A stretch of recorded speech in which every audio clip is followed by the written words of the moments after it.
Welcome to the love-infused ravings of Bach.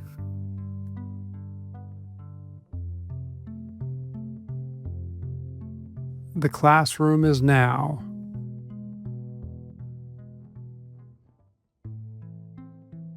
I'm just thinking about that guy who was sent to that El Salvadoran prison by mistake. And it sounds absolutely heinous. It could be a living hell for him. And it's so easy to disparage or to vilify the administration for doing it, and with good reason. And it's so impossible to have the wide view of it all. For example, and I don't know this person at all, right? But just for argument's sake, let's say he was an artist or something and really struggling to make ends meet and whatever, just having a really, really difficult life. And this, of course, will probably go down as the hardest chapter of his life, depending on how long it lasts and how he's treated and whatnot. But this could shift the entire scope of his life. Let's say he came back fairly unharmed and he became world famous. He was interviewed and wrote books about it, and his art was seen, whatever, it just completely radically changed his life. And then he was able to do a remarkable amount of good in a way that he never would have been able to before. He just didn't have the circumstances yet in his life that would propel him to a place of influence. And all of a sudden he does this seemingly horrible thing.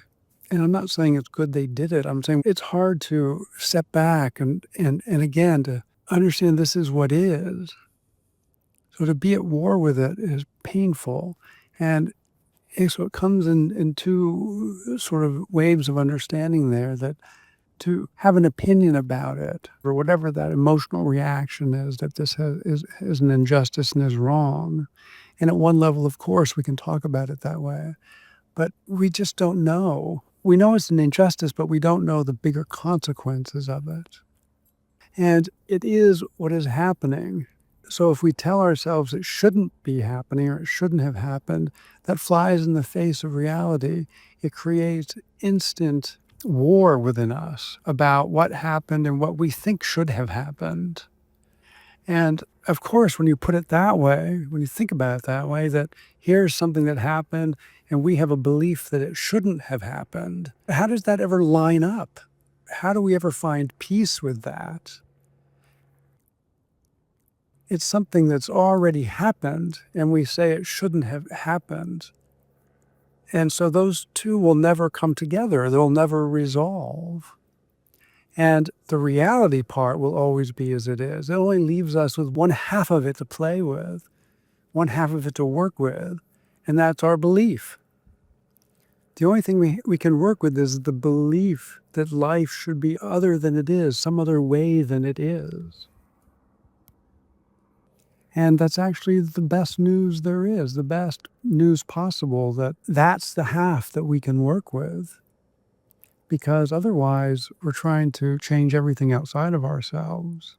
But if you work on the beliefs, it doesn't condone anything. It doesn't make something good that was bad. It just means we're getting in alignment with reality, with what is. That what we think is not different than what is. And you don't need to think too much when you're in alignment with what is. It doesn't take much thinking. It doesn't take any thinking. So you have to find your own way with that, right? You have to find your own way with the inquiry into this. What am I really interested in? What do I really want? If you want peace of mind, and I don't know anyone who doesn't want peace of mind, it's not going to happen if your beliefs are at constant war with reality. And that sounds kind of fancy and, reality. Like, let's keep it simple. Let's say your wife made you spaghetti dinner, but you really wanted pizza. And during the eating of it or afterwards, you're thinking, oh God, I really wish I had had pizza. Immediately that causes war, right? It's maybe a very minor war because it's a simple story, but I don't know. I know I've gotten very upset before when I wanted some other food I told myself and I was actually had in front of me. But you can understand the sort of dissonance that comes from that, no matter how small or large. It depends how invested we get in the story of it. I mean, you can make that pasta, pizza story as big as you want. It could be the final straw of your marriage because it's just, it could become a huge, whatever. Just because there's a small example doesn't mean that we don't at times just get all in a fuss about the smallest things. But it's always right at some level, it's that arguing with reality. And I know reality's always been a funny term to me, because everyone sort of has a different idea of what that is. So let's define it in how I talk about it. And to keep it in simplest forms, I'll say this: reality is what's happening right now without interpretation. It's this, right? It's now. This is now. It's thoughtless. You don't need to interpret it or understand it. It's just now. This is reality, is now. Any thought that comes in, first of all, that takes me out of this is already one sort of punishment. On top of that, if I start believing that it should be cooler out here because I'm too hot and the day should be cooler, and they said it was going to be on the news. They said on the weather report is going to be 5 degrees cooler. Why isn't it? Why would they do that? Don't they have good machines? Are they incompetent? I was hoping I would be cooler than this. I'm just really irritated because I'm so, like, you know what I mean? It can be anything, but just now, without a story, without referring to thought, just now. What else could be? What else could be? So imagine that. Imagine not adding anything to now. Imagine just letting everything be as it is. It is anyway. So enjoy. The hard work is done. This, whatever this is done.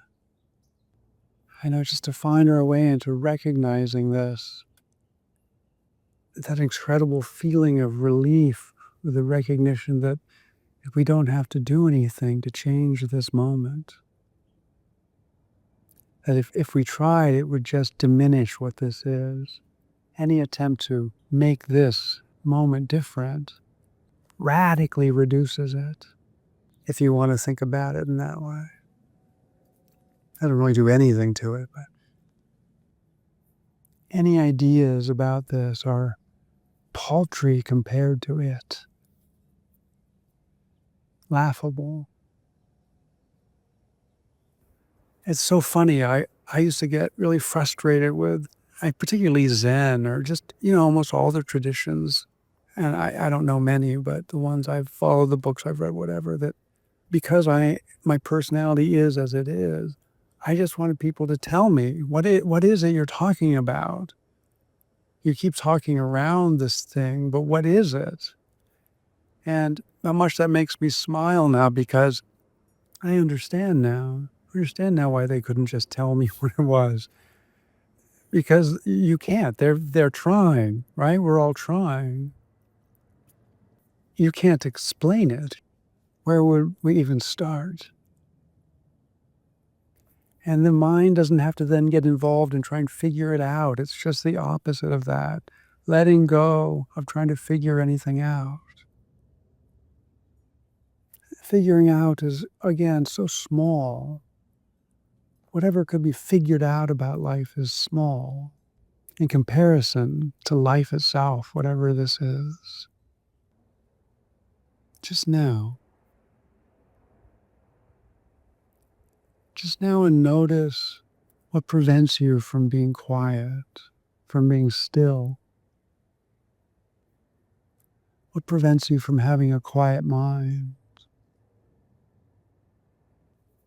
We may not even be able to name them, right? Just sort of the energies, these anxious energies, these chaotic energies. We don't even have to name them. but to feel them, right? To feel what it is that makes you restless when you want to be still.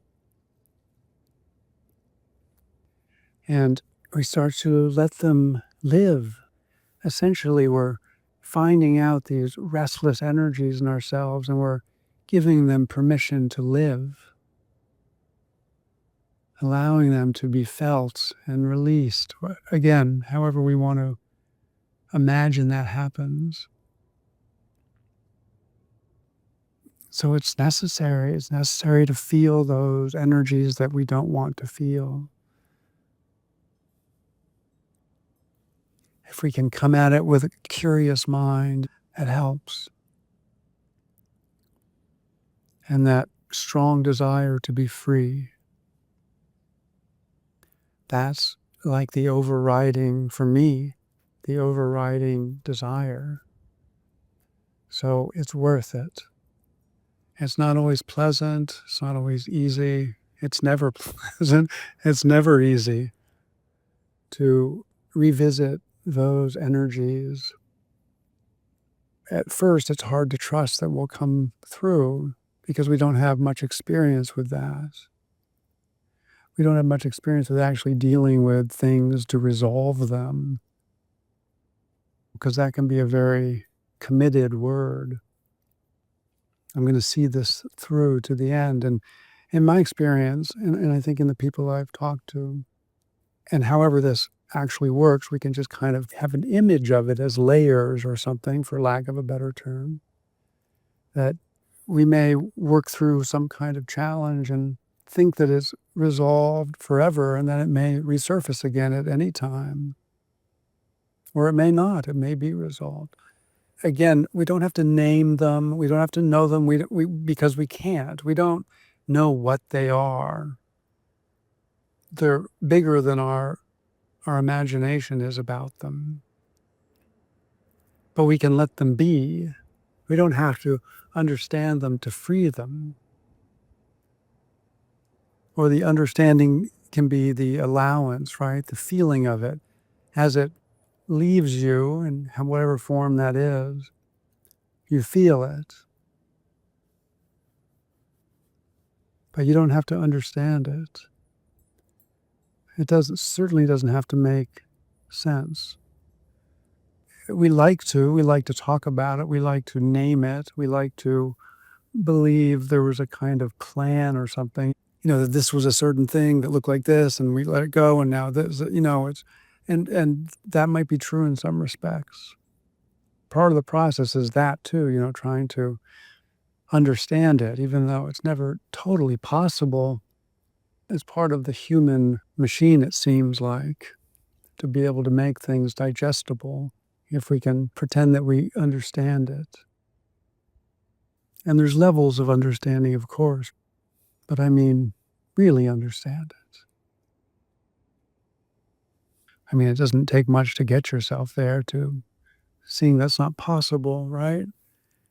It's always coming back to now. It's always coming back to this, and realizing you don't understand it. You can't understand this. You wouldn't want to understand this. Understanding it would make it so small compared to what it is. And that's true about everything, right? When we say we understand something, we may understand something, yeah, but we don't understand all about it, all about anything. How could we? But you come into now, right? This is the classroom. The classroom is always now. I'm looking at a chair in front of me.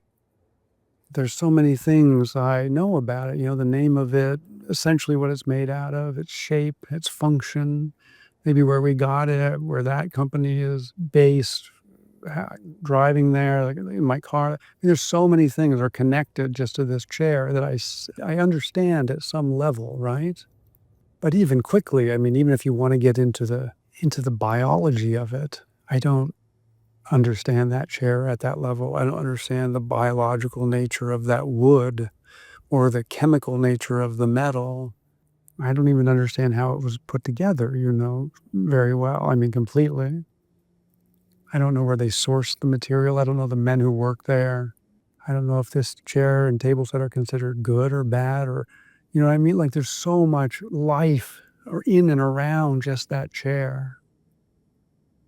Maybe I've had friends who've sat there and had an amazing experience or a really difficult experience. They still remember it, and that chair plays a part in their sort of struggles. Maybe someone broke a toe on one during a party and was thinking of suing. There's so much life in everything that we don't know about. And even if we could know it all, that doesn't even make sense. There's no all to know. It's not that we just don't have enough information,